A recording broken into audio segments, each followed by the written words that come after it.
You know that feeling when you walk out of the store holding a fresh basil plant?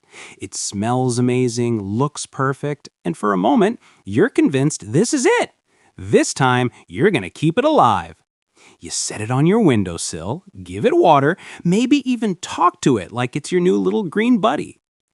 But by Thursday, it's flatter than a pancake. The leaves droop, the stems collapse, and you're left staring at it like, what did I do wrong this time?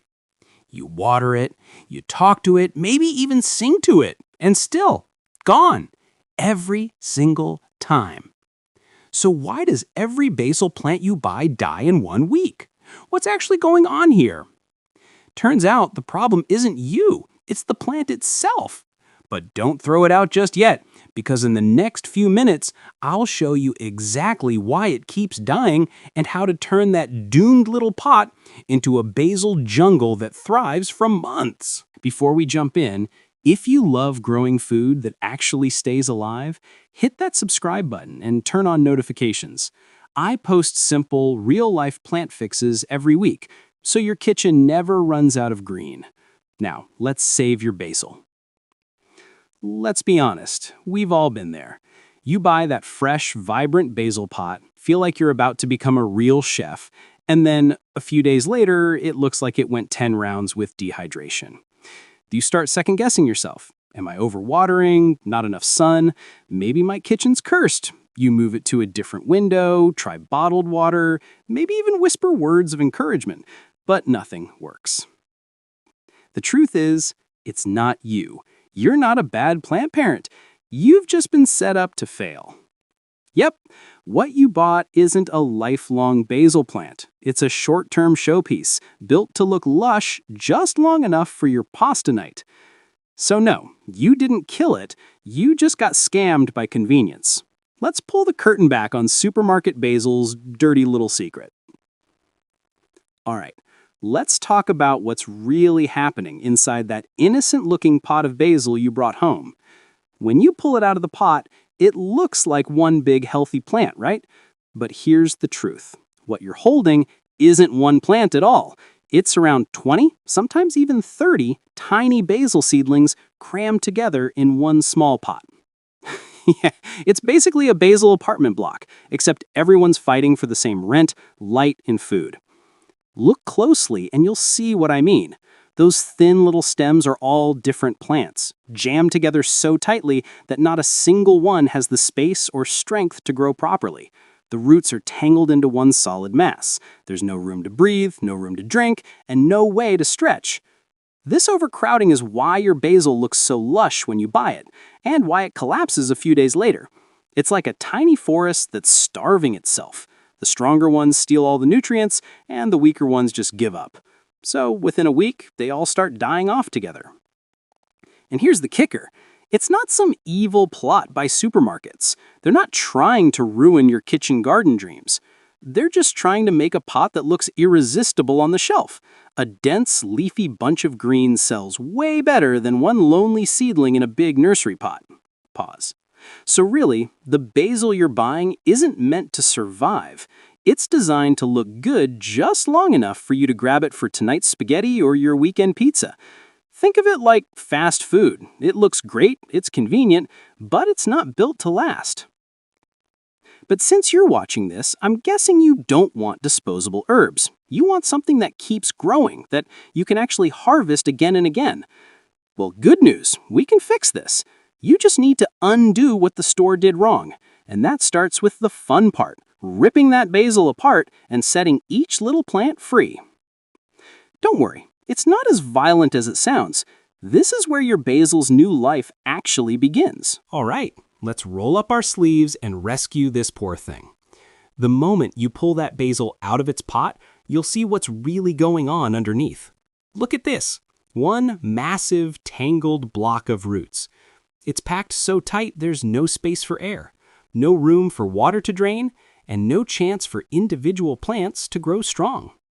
Each of these tiny stems you see, they're separate basil seedlings, all trapped together in a single pot.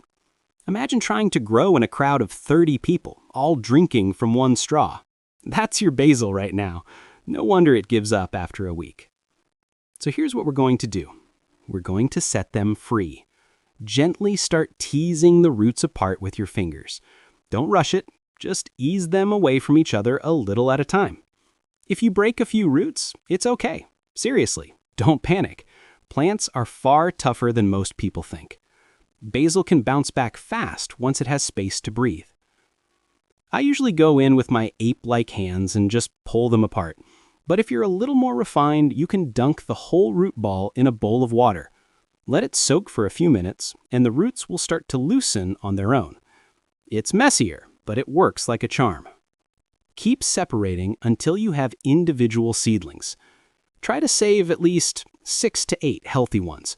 Those will be more than enough to give you basil for months. Each of these tiny seedlings should have a small bunch of roots attached. Don't worry if some look smaller or weaker. Once they're in proper soil, they'll recover quickly. When you look at the separated seedlings, you'll finally see what should have been obvious from the start. These were never meant to live like that. Each one deserves its own space, its own pot, and a chance to thrive. Now that we've freed our little prisoners, it's time to give them a real home. Let's show them what it actually means to grow. Now that our little basil seedlings are free, it's time to give them proper homes. This part makes all the difference between a plant that survives a week and one that thrives for months. Grab a few small pots. Nothing huge, something around the same size as the one it came in works perfectly. What matters most is this: drainage holes. No drainage means basil soup, and trust me, soggy roots are a one-way ticket to plant heaven. Basil likes moisture, not mud. For soil, you've got 2 options. If you're planting indoors, go for a mix of coco coir and perlite. It drains well, keeps the soil light, and most importantly, keeps fungus gnats far away from your kitchen. If you're growing outdoors or in a greenhouse, a good quality compost will do just fine. Mix it together so it's loose and fluffy. You want something that holds a bit of water but still lets air flow through. Think sponge, not swamp. When you squeeze it, it should feel damp but never dripping wet. Fill your pots about 3/4 full, then make a small hole in the center. Gently place one seedling into each pot and add a bit more soil around it until the roots are just covered. Give the pot a light tap to settle the mix, and don't pack it down too tight. Basil roots love room to breathe. Once all your seedlings are tucked in, it's time for their first proper drink. Water slowly until you see water trickling out of the bottom. That's your sign the soil's evenly moist and the drainage is doing its job. Remember, we want hydrated basil, not drowned basil. Step back for a second and look at what you've done. You've turned one overcrowded disaster into a small basil nursery, each plant with its own space to stretch out. They finally have what they were missing all along: air, light, and freedom. Now that our basil can breathe, it's time to help it truly thrive. Let's talk about the one thing that can make or break its growth: light and warmth. All right, our basil's got new pots, fresh soil, and room to breathe. Now it needs what it loves most: sunshine and warmth. This is where most people lose the battle without even realizing it. Basil is a Mediterranean plant. It's born for sun, warmth, and good vibes. It doesn't do gloomy kitchens or shady windowsills.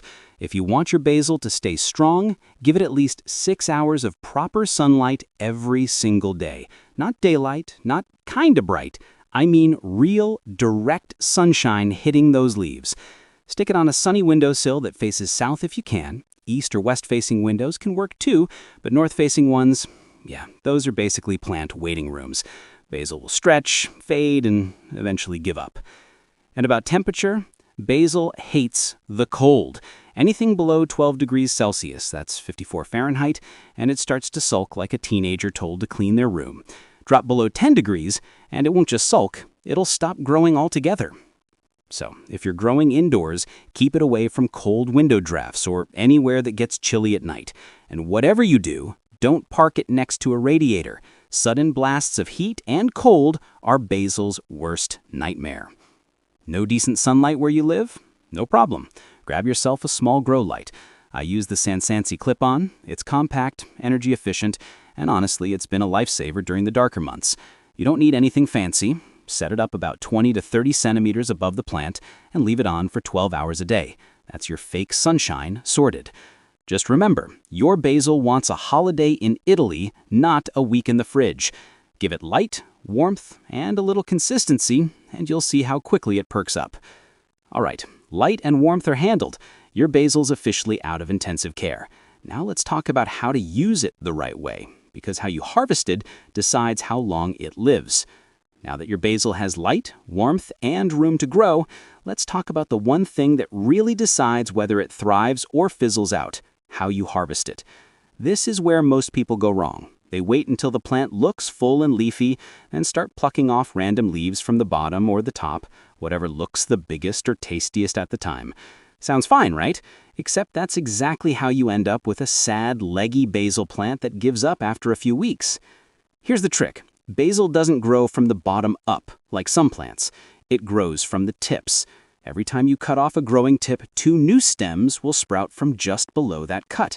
That's how you turn one tall, skinny stalk into a lush, bushy basil jungle. Look here.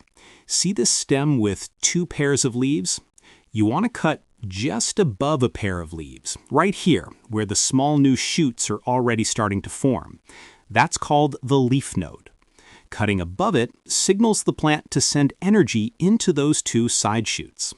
Give it a week or 2, and you'll have double the branches and double the basil. So, instead of picking leaves like you're nibbling from a buffet, think of it more like giving your plant a haircut, a precise, stylish trim that helps it grow thicker, not thinner. If you do this every time your basil grows another 2 sets of leaves, it'll keep branching and filling out. Before long, you'll have a dense, round plant instead of a spindly stick reaching for sunlight. And here's a little secret. The pieces you just pruned off, don't throw them out. Those trimmings are far more valuable than you think, because with the right trick, they're about to become brand new basil plants of their own. Let's take those fresh cuttings and turn them into your personal basil factory. All right, this next part is where things get fun. You've pruned your basil, it's looking fresh, and now you've got a handful of healthy cuttings sitting on your counter. Don't throw those away. What you're holding is the secret to infinite basil. Propagation sounds fancy, but it's honestly the easiest gardening trick out there.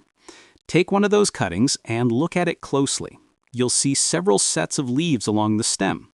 What you want to do is strip off the lower leaves, leaving only the top 2 or 3 sets.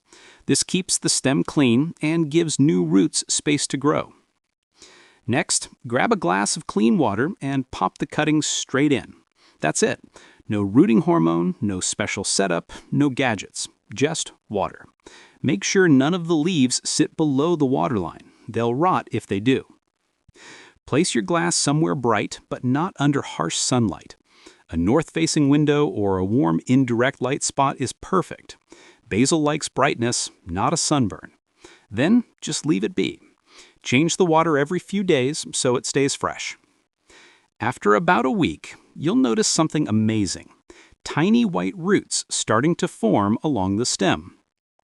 Give it another few days and those roots will grow to about 2 to 3 centimeters long. That's your sign it's ready to move into soil. When you plant those new cuttings in small pots, exactly like before, they'll take off fast. Within a few weeks, you'll have brand new basil plants all cloned from the original. You've basically created an endless cycle of fresh herbs. And here's the best part. You don't need to stop at 1 or 2. You can multiply your basil every time you prune. Before long, you'll have more plants than you know what to do with. Give them to friends, trade them for cookies, or just fill your kitchen window with green.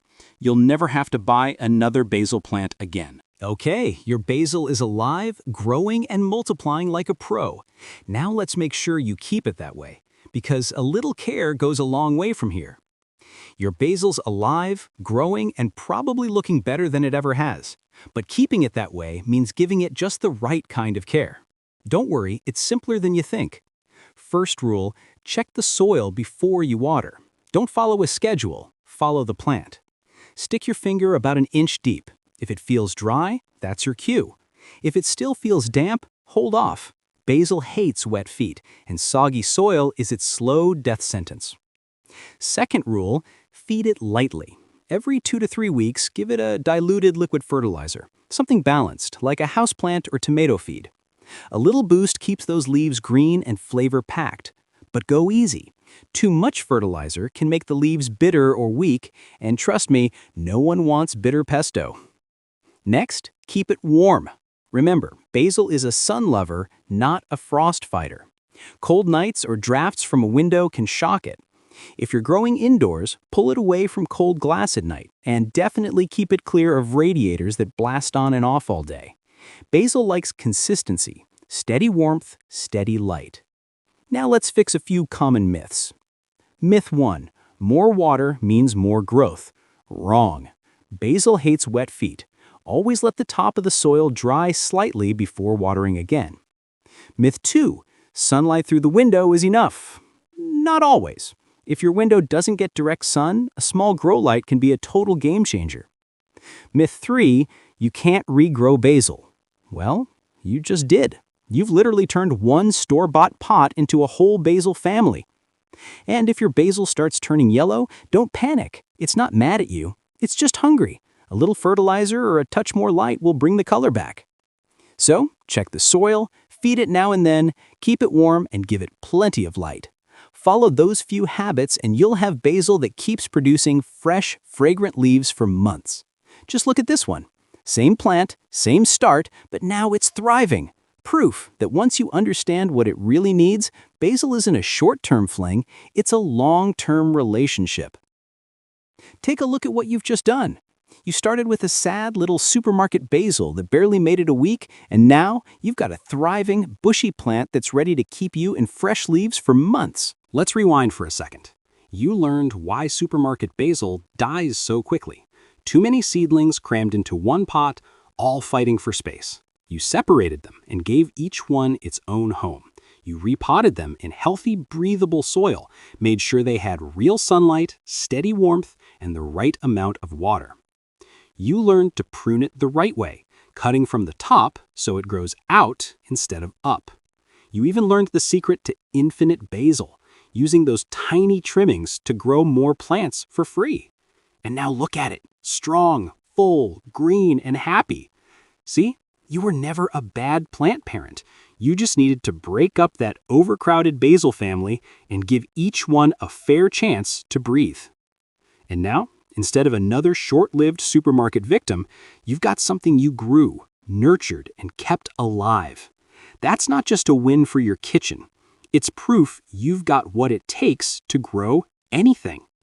So the next time someone says basil only lasts a week, show them yours, because you know better now. 1 week? Try 6 months. If this video helped your basil survive the week, give it a quick thumbs up. It tells YouTube this was worth your time and helps more plant lovers find it.